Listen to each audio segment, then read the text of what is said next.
Okay, welcome back sa ating channel mga bro. So, eto meron tayong gagawin dito na board ng Devant. Bali, ano to mga bro, minsan na natin tong nagawan ng video, nakidlatan. Tapos ngayon, nakidlatan ulit. Sabi ng may-ari na nasabi niya na nakidlatan kasi nung iniwan nila sa school, kasi TV kasi ito ng school eh. Hindi siya nakatanggal ng hindi niya natanggal yung saksakan. And then kumidlat daw nung gabi.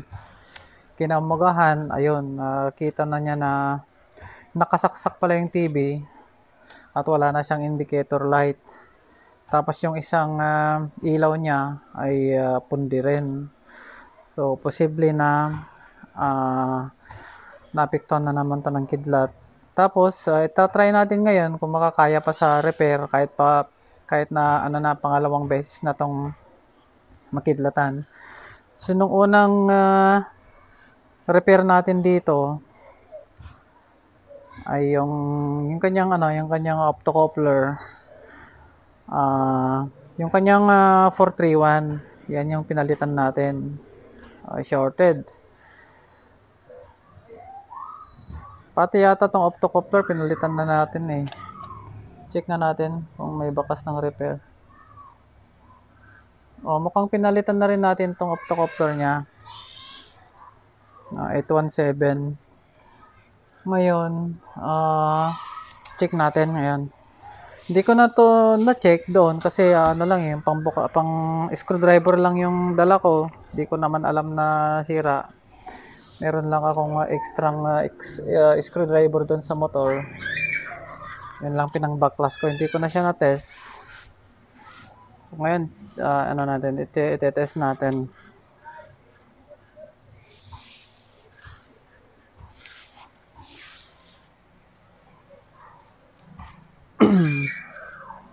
Bali yung yung kapatid ko naman pala, andun may ginagawang welding machine. Inverter welding machine. Tapos dito naman, katatapos ko lang ginawa yung isang Samsung na 49. Hindi ko na nakuha ng video. Tapos ito na lang yung gagawin natin ng video.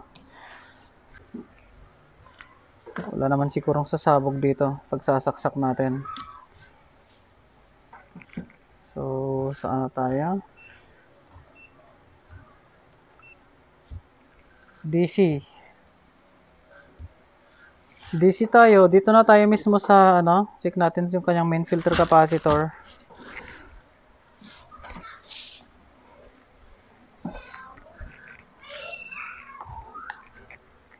Yan, wala siyang indicator light. Check natin yung main filter capacitor. Yan, meron siyang 312. Tapos yung 12 volts niya, ito yung kanyang 12 volts. So dito na sa mismong rectifier. Wala oh. Okay, tanggalin natin. So, since meron tayong nasukat na voltahe sa kanyang main filter capacitor, ibig sabihin, buo yung kanyang AC line, buo yung kanyang fuse, buo yung kanyang rectifier diode. Check naman natin ngayon sa kanyang secondary kung meron siyang shorted. Okay, nasa buzzer mode. Check natin yung kanyang diode, rectifier ng 12 volts. Wala naman. Nasa backlight, wala naman. So ngayon, check natin dito sa kanyang feedback. Kasi ito yung sira noon eh. Ayan oh. Mayroon na namang sira yung yung pinalitan natin noon na 431. Close up natin yung paa niya. para makita ng mga newbie. Saan na yun? Ayan. Yung gitnang paa. Tapos ito. Ayan o, nagbibip siya. O, hindi yan normal. Check natin yung paa ng ating optocoupler. 1 and 2. Wala namang short sa 3 and 4. Ayun o. Yung 3 and 4, meron na tayong 2.8 ohms. Hindi nyo makita masyado, no? Ayan. Para pakita natin. Ayan. Ayan. Meron siyang 2.8 ohms na resistance. So, hindi yan normal.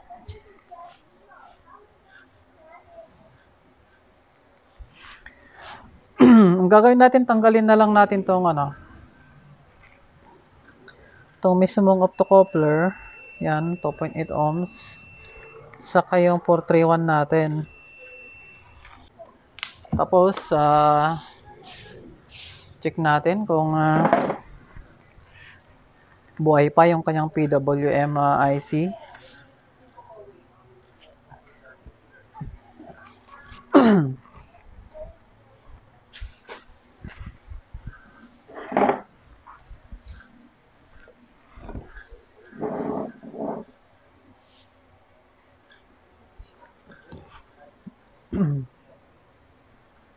Unahin na natin to kanyang opto.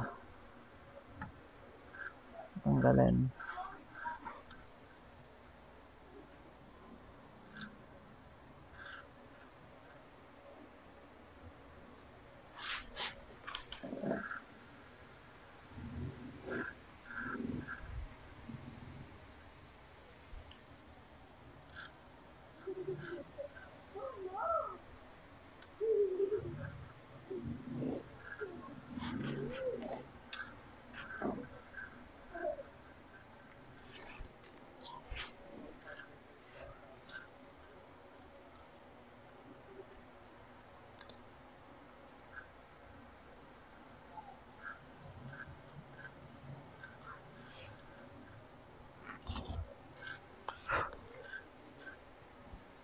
So, check natin ngayon yung kanyang 3 and 4 kung andun pa rin yung 2.8 ohms kanina. Ay, nawala na. So, ibig sabihin, yung kanyang PWM IC na yung problema. Pasok na kasi sa to PWM IC. Oh.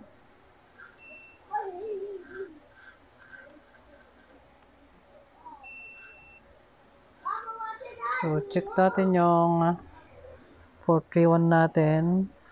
So, ayan, na-shorted pa rin.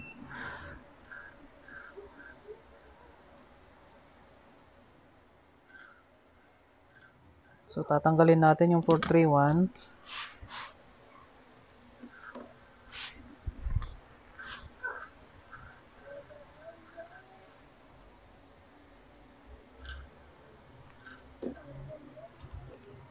Oops, saan na napunta? Saan na napunta si 431?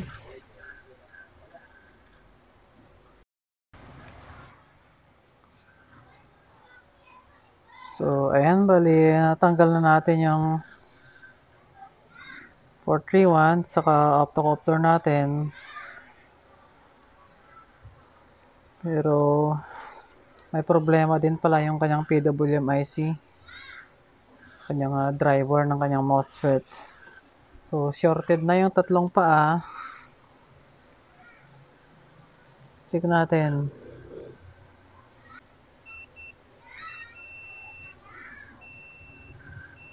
Ayun, oh. So, bali, nagbibip na yung tatlong paa nung kanyang PWM IC.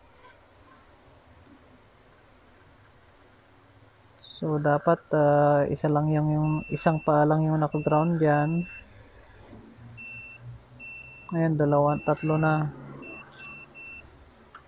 So, ang gagawin na lang natin dito, since sira naman yung kanyang PWM IC, modify na lang natin ulit gamit ng Star W6053N. Pero, kailangan pa rin nating ayusin yung kanyang feedback. Kasi yung 6053N, kailangan may feedback yun eh. So, ayusin muna natin. Bali, ilalagay ko lang yung kanyang, papalitan ko lang yung kanyang 431 at saka yung kanyang opto. And then, ano tayo, modify natin.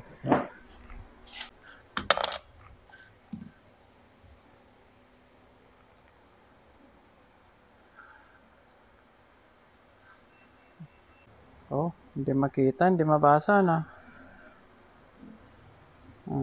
Pero ano to mga bro, 431. Okay, tapos yung kuha lang tayo ng opto, tapos ilagay natin. So, ayan, bali natanggal na natin yung or napalitan na natin yung 431 sa opto. Tapos tinanggal ko na din yung kanyang PWM IC. Dahil shorted talaga mga bro, yung tatlong paa niya. Wait, test lang natin. So, bali yung gitnang paa niya yung ground. Pero, itong tatlong paa na to, shorted na. So, siguradong sira na. Kaya, modify ulit natin ang Star W. So, bali may video na ako kung paano siya ikabit. So, balikan nyo na lang yon.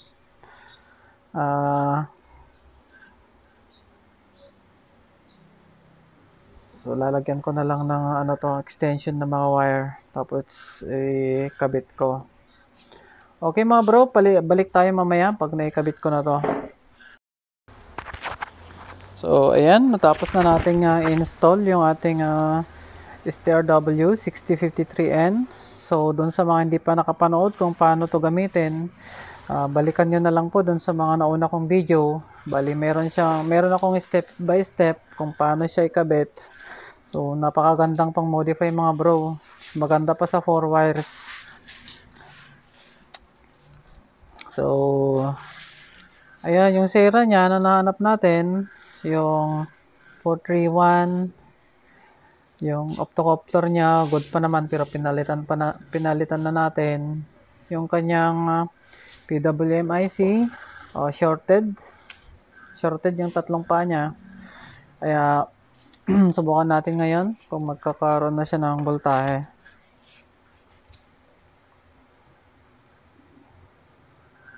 So,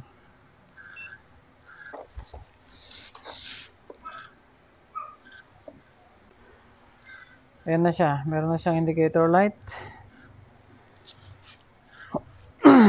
Check natin yung kanyang 12 volts. Dito na tayo sa rectifier diode ng 12 volts. 11.88. So, kulang lang ng 0.2. Hindi. Pero pasok pa rin yan mga bro. Pasok pa rin. Pindutin natin ang power. Mag-blow ka. Ayun, mag-blow na siya. Stable pa naman yung kanyang supply. Natin yung supply ng backlight. 53. So, yun mga bro. Buti nakuha pa sa repair. Kahit pangalawang beses na to makidlatan. Tatry natin kung anong mas matibay, yung dati ba niyang circuit o itong kinabit natin. Kung makikidlatan pa ulit. Pero sigurado na naman wala namang makakaligtas sa kidlat eh. So, okay na to. So, sana nagustuhan nyo yung ating video. Hindi pa kayo nakapag-subscribe, please subscribe. And pa-share. Pa-like na din. Okay, hanggang dito na lang mga bro. At maraming salamat.